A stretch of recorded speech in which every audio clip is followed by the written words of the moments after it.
Here I am, I'm 8 years old.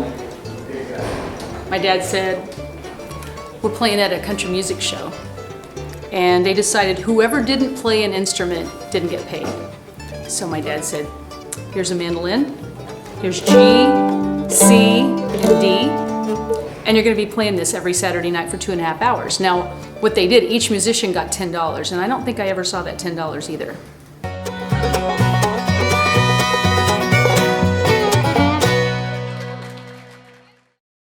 That's how I started playing mandolin, and by necessity, pretty much everything that I do in my life. But so I started out making a 2-finger chord, G, C, and D.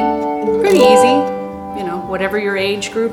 A lot of people say, hey, I'm just retired, I'm 65, and do you think I can play? And it's like, of course. I mean, it's a 2-finger stop chord. Anybody can do this. But then you say, you know what, I want to get with a bluegrass band. Now I progressed and I want to play in a band. I'm going to need to learn these, I guess they call them closed chords. So you're going to need to, it's 4-finger chord. And it was on this kind of mandolin. It's like here I am, I'm 8, and I would make my G, and you can make a 3-finger stop chord, but you still got an open string, especially when you go down to A. That doesn't sound so good. So there are so many different ways to make a chord on a mandolin. Here's another A. There's this A. But if you're going to play in a bluegrass band, you need to be able to chop and make it bark. So you got to use a 4-finger chord. There's the A. So when I first started out, it's like I can't get my fingers to do this.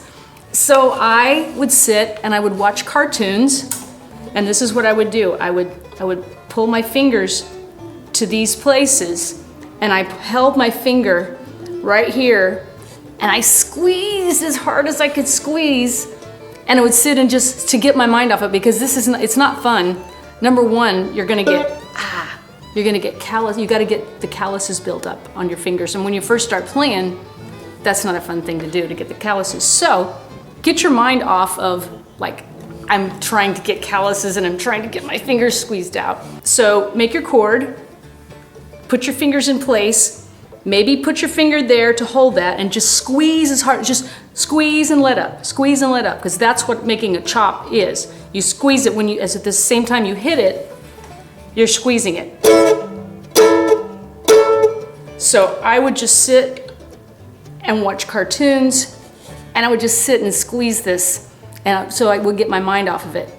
And about a week later, I had calluses, which I have now.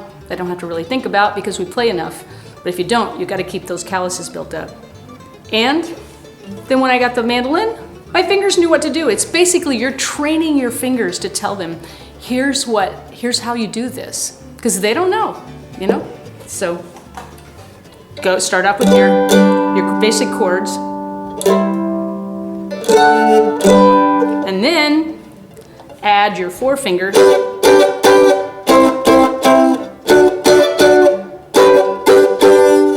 and that is on the mandolin that I grew up playing.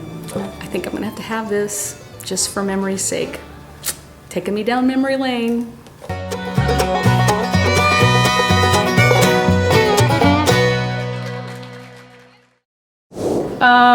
Are you over 40? It's like, no, not as far as you know.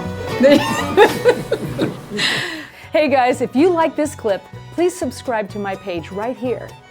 And if you want to see longer versions of what you just watched, well, head to countryroadtv.com and use the code Rhonda when signing up to get 30 days free.